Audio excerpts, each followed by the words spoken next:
こんにちは。本日は特徴ビーズとヘタの部分に座金を使った小さなイチゴの作り方のご紹介です。ヘタに座金を使おうと思いついた時は、これは明暗なんじゃないのと思ったんですけど、もし他にもうすでにやられている方がいたらすみません。それでは始めます。まずはビーズ針にテグス1号60センチを通します。作業中テグスが抜けないように二重に通しておきます。イチゴの先端部分から作り始めます。画面に表示される図面を参考にしながらビーズを通してください。動画の後半で全体の展開図、またはホームページでも詳しい作り方をご紹介しておりますので併用なさってください。全体の流れで言いますと、返し縫いをするような形でビーズの段数を5段作るだけで可愛いイチゴが作れます。実はこの一番最初の1段目というのがビーズの、配置が安定してないことから見失いがちになってしまって、教えようとも私でさえもちょっと訳がわからなくなった時がありまして、そういうところが一番気をつけなければいけないことかなと思います。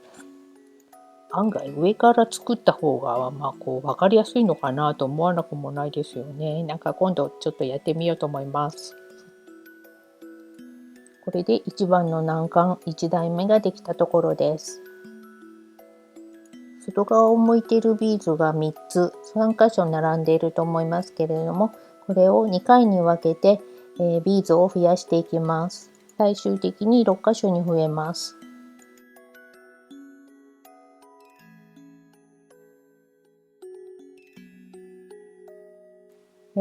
返し縫いをするようにと申しておりますように、必ず手前で通したビーズの、一つを利用するようにしながら編み進めるようにしてください。なお1号のテグスはですね、とても癖がつきやすいので、ちょっとその商品というかその商品の品質にもよって癖のつきにくいものも中にはあるのかもしれないんですけれども、その癖がついてきたらですね、ちょっとヘアアイロンとかでちょっと伸ばしたりするとまた元に戻りますので、それはちょっと裏技的な感じです。テグスがヨレヨレになってきて作業が滞ってきたなと思ったら、ちょっと作業の手を止めて是非お試しになってみてください。2段目の最後になりましたので、この段の一番最初のビーズを利用してこの段を閉じていきます。段の一番最後はその段の一番最初に通した時のビーズと直前に通した時のビーズを利用します。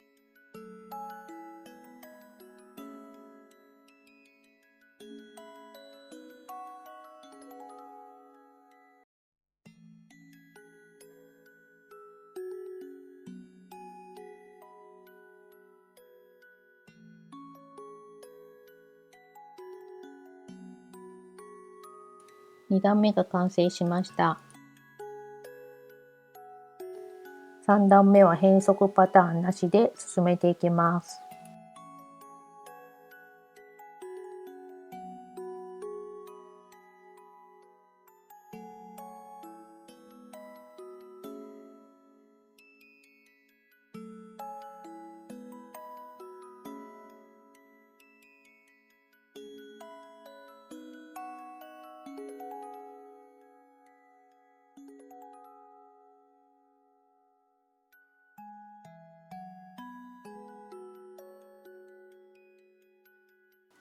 このビーズを足して根元のビーズに針を入れた時に、ついでに隣の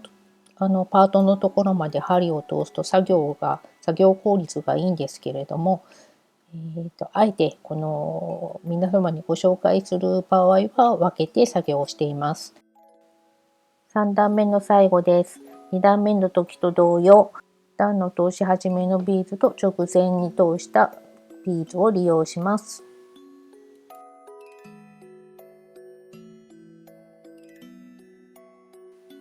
こういうのはですね、口で説明するとすごくなんか難しそうだ、ややこしそうなんて、もう毎回言ってるかもしれないですけれども、ぜひ製図を参考にされたらいいかなと思います。この動画の後半の方にも全体図を載せておりますので、そこでミュートをしてですね、そこで、作っていただいてもいいかなと思います。またですね、動画でしかわからない部分というのもあると思いますので、ぜひとも両方活用なさっていただければと思います。そんなこんな言ってたら次の段に動画では進んでいるんですけれども、この3つのビーズをですね、2箇所に分けて増やしていくんですけれども、赤いビーズの時にはゴールドのビーズを足したいんですね。そしてベースの部分にゴールドのビーズがある時は赤いビーズだけを足していくようにします。これはいちごのつぶつぶにあたるゴールドのビーズをバランスよく配置しようということです。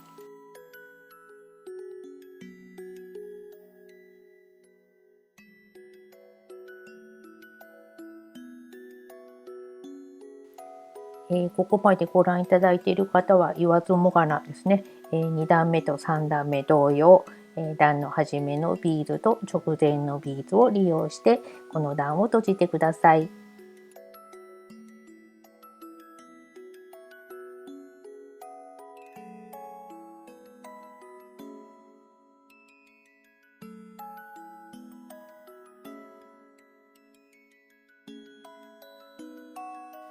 画面では分かりづらいんですけれども、最終的にゴールドと赤のビーズ6個ずつ12個になりました。これを2個ずつ拾うので最終的に6箇所になります。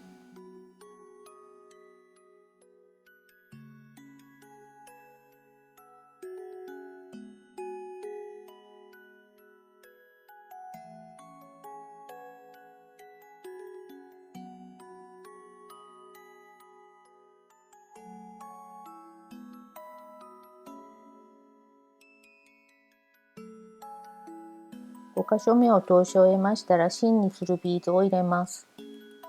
こちらではこのピンクのアクリルビーズを使っているんですけれども、クリアでもパールでも割と中に見えるビーズともあまり見えにくいようですので、お手持ちにちょうどいいサイズがありましたらばそれを使用いただけばいいと思います。そして芯にするビーズをセットしたら6箇所目を閉じて、全体を引き締めながら仕上げていきます。このいちごをですね、例えば丸小ビーズで作るとしたらば、この芯にするビーズは8ミリぐらいのものを入れたらいいかなと思います。ちょっとぴったりっていう感じではないんですけれども、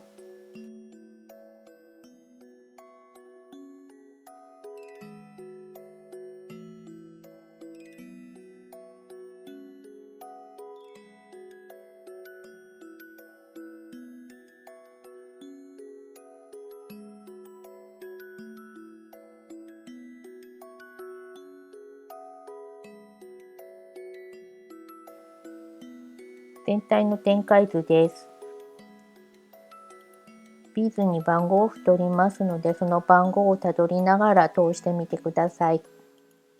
T ピンに座金とゴールド2粒を通します。ピンの先端を曲げて余分をカットし、ピンの先端を丸めます。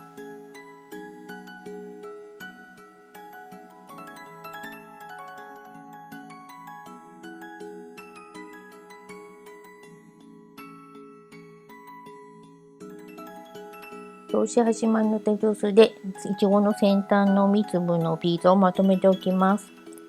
これ作業中この手ぐすが邪魔になったりするので、最初のうちにこれを終わらせておくのもいいのかもしれないですね。